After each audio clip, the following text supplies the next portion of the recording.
সেই রাতটা যেন অন্য সব রাতের থেকে আলাদা ছিল। বাইরে ঝড়ো হাওয়া, আকাশে বজ্রপাত, আর ঘরের ভেতরে এক নতুন জীবনের আগমনের অপেক্ষা। সুমিত্রা যন্ত্রণায় কাতরাচ্ছে, কিন্তু তার চোখে ছিল এক অদ্ভুত আশা। হয়তো এই সন্তানই তাদের জীবনে সুখ নিয়ে আসবে।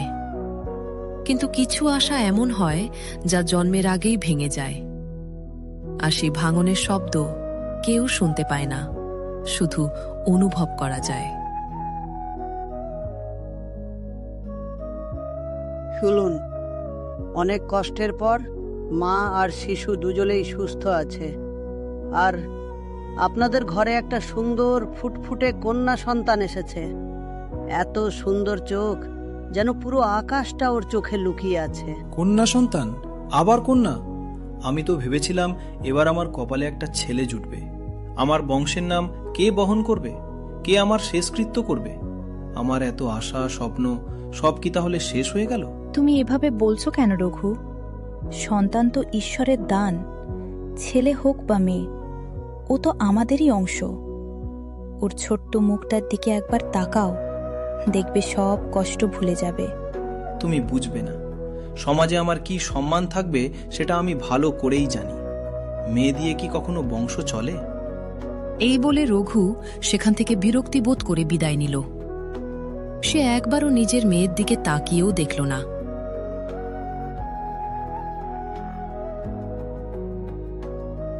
সময় কখনো থেমে থাকে না। দিন কেটে যায়, ঋতু বদলায়, আর ছোট্ট মায়া ধীরে ধীরে বড় হতে থাকে। কিন্তু তার জীবনে একটা শূন্যতা সব সময় থেকে যায়, বাবার ভালোবাসার শূন্যতা। একটা শিশুর কাছে সবচেয়ে বড় চাওয়া হয় না খেলনা বা নতুন জামা, তার সবচেয়ে বড় চাওয়া হয় বাবার একটা হাসি, একটা আদর, যা মায়া কখনো পায়নি।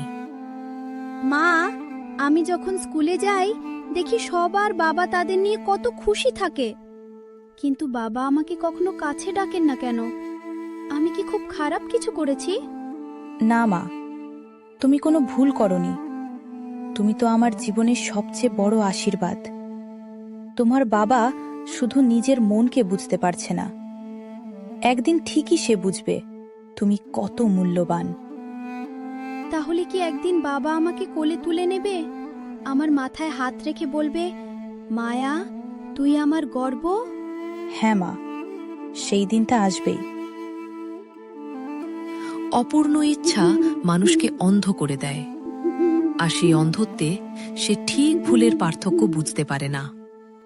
পরবর্তীতে রঘু একটা পুত্র সন্তানের আশা করায় তা বিফলে যায়, কারণ সুমিত্রার পরবর্তী সময়ে আর কোনো সন্তান হয় না। রঘুর ক্ষেত্রেও তাই হল। পুত্র সন্তানের আশায় সে নিজের পরিবারকেই ত্যাগ করার সিদ্ধান্ত নিল। এই সিদ্ধান্ত শুধু একটা নতুন বিয়ে নয়, এটা ছিল একটা পরিবারের ভাঙনের শুরু।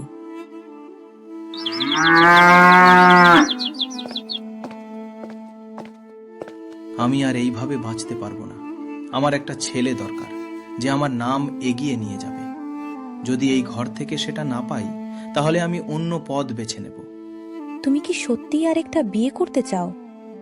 আমার আর এই ছোট্ট মেয়েটার কথা একবারও ভাবলে না? আমরা কোথায় দাঁড়াবো? আমি আমার সিদ্ধান্ত নিয়ে ফেলেছি। আমার জীবনের লক্ষ্য পূরণ করতেই হবে, তুমি চাও বা না চাও। নতুন মানুষ মানেই নতুন আশা, কিন্তু সব নতুন শুরু সুখের হয় না। কমলা এই বাড়িতে পা রাখার সাথে সাথেই অজান্তেই এক অন্ধকার ছায়া ঢুকে পড়ল এই পরিবারে। তার হাসির আড়ালে লুকিয়েছিল হিসেব নিকেশ, আর সে হিসেবের বাইরে ছিল না সুমিত্রা আর মায়া। দেখো, আমি এই বাড়িতে এসেছি তোমার সুখের জন্য, কিন্তু আমি একটা জিনিস পরিষ্কার করে বলতে চাই, আমি কারো বোঝা বইতে পারবো না। তুমি ঠিকই বলেছ কমলা, এখন থেকে সবকিছু নতুন করে শুরু হবে।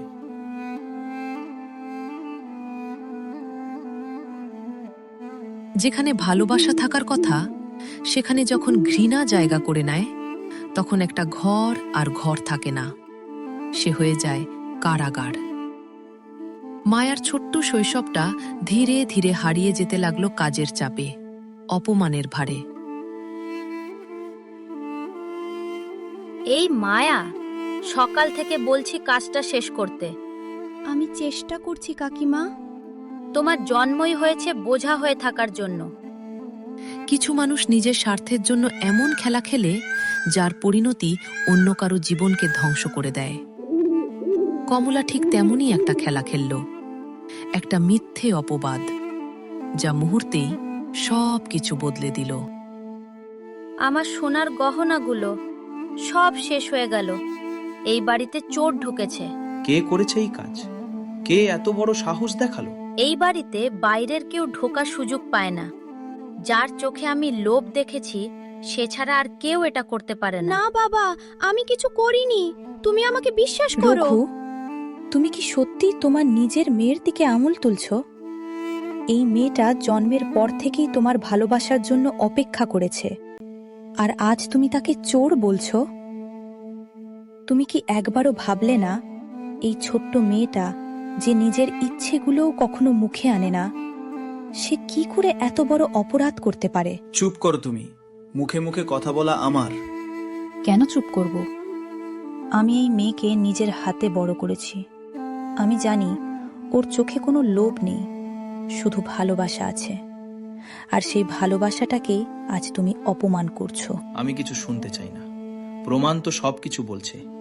বেরিয়ে যা, তুই আর তোর মেয়ে। প্রমাণ সবসময় সত্য বলে না রঘু, কখনো কখনো প্রমাণও সাজানো হয়। কিন্তু তুমি যদি আজ চোখ বন্ধ করো, তাহলে একদিন এই অন্ধকার তোমাকেই গ্রাস করবে।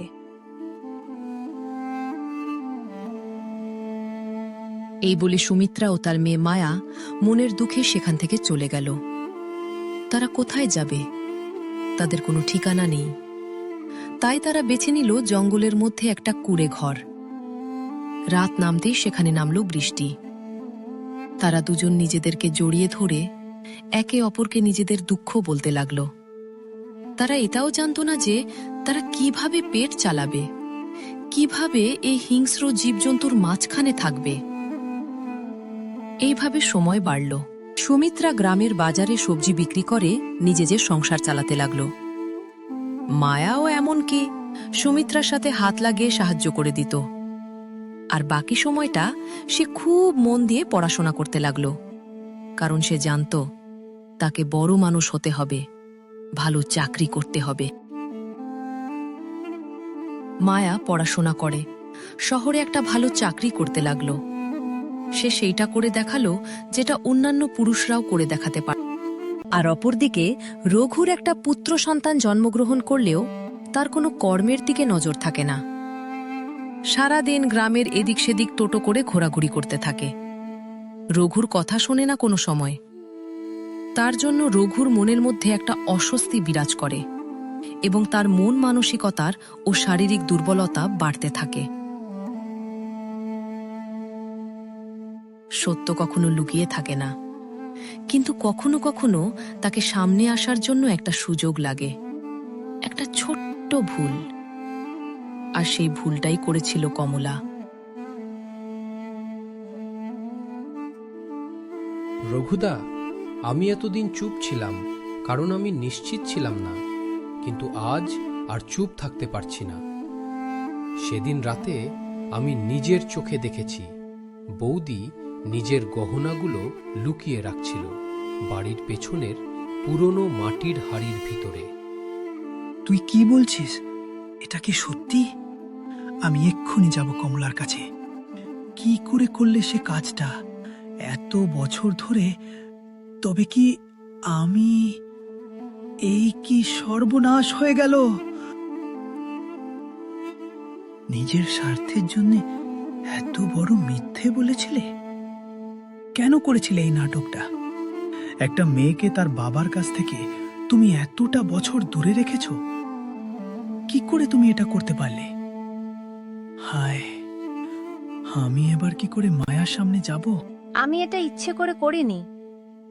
আমি শুধু শুধু চেয়েছিলাম এই বাড়িতে আমার জায়গা পাকাপোক্ত হোক। মায়া নির্দোষ ছিল রঘুদা, কিন্তু তুমি ওকে বিশ্বাস করনি। আমি কি করেছি? আমি নিজের হাতেই আমার মেয়েকে বাড়ি থেকে বের করে দিয়েছি। ভুল করা মানুষের স্বভাব, কিন্তু কিছু ভুল এমন হয় যা শুধরে নেওয়ার সুযোগ আর থাকে না। রঘু বুঝতে পারল সে শুধু একটা ভুল করেনি, সে তার নিজের রক্তের সাথে অন্যায় করেছে। রঘু আর দেরি না করে সে তার নিজের মেয়েকে খুঁজতে বেরিয়ে পড়ল। অবশেষে সে পৌঁছলে মায়ার কাছে। তার মায়া আমার কলিজার টুকরা সন্তান, কেমন আছিস তুই মা? আমি জানি তুই আমার উপর রাগ করে আছিস, কিন্তু মা, আমি আর সেই আগের মায়া নই। বাবা, আমি সেদিন চুরি করিনি। আমি অনেকবার বলেছিলাম যে বাবা আমি গহনা চুরি করিনি, তবুও তুমি মাকে আমাকে বিশ্বাস না করে ঘর থেকে তাড়িয়ে দিলে। দেখো বাবা, আমি আজ অনেক বড় মানুষ হতে পেরেছি। আমি সেটা করে দেখিয়েছি যেটা একটা ছেলে পারে। কিন্তু আমরা দুজন অনেক কষ্টে ছিলাম। মা আমাকে অনেক কষ্ট করে মানুষ করেছে। আমি এখন অনেক খুশি যে আমি আমার মায়ের প্রতিদান দিতে পেরেছি। আমাকে ক্ষমা করে দাও। আমি তোমার ছোট মায়ের চালাকির ফাঁদে পড়েছিলাম। মায়া, আমাকে ক্ষমা করো মা। এমনটা বলো না বাবা, যা হওয়ার তা হয়েছে। তবে হ্যাঁ, আমাদের দুজনের এই এত বছরে অনেক কষ্ট হয়েছে, অনেক যন্ত্রণা ভোগ করেছি। তবে ঈশ্বর যেটা করেন ভালোর জন্যই করেন। চলো, তোমাকে আমাদের বাগান বাড়িটা পুরো ঘুরে ঘুরে দেখাই। এই পৃথিবীতে সবচেয়ে বড় অন্যায় হল একজন নির্দোষ মানুষকে দোষী বানানো, আর সবচেয়ে বড় শক্তি হল সবকিছু হারিয়েও নিজেকে ধরে রাখা। মায়ার গল্প শুধু একটা মেয়ের গল্প নয়, এটা সেই সব মানুষের গল্প যারা অন্যায়ের শিকার হয়েও একদিন মাথা উঁচু করে দাঁড়ায়। মনে রেখো, সত্যকে কখনো চেপে রাখা যায় না, আর একজন মেয়েকে কখনো দুর্বল ভাবা উচিত নয়।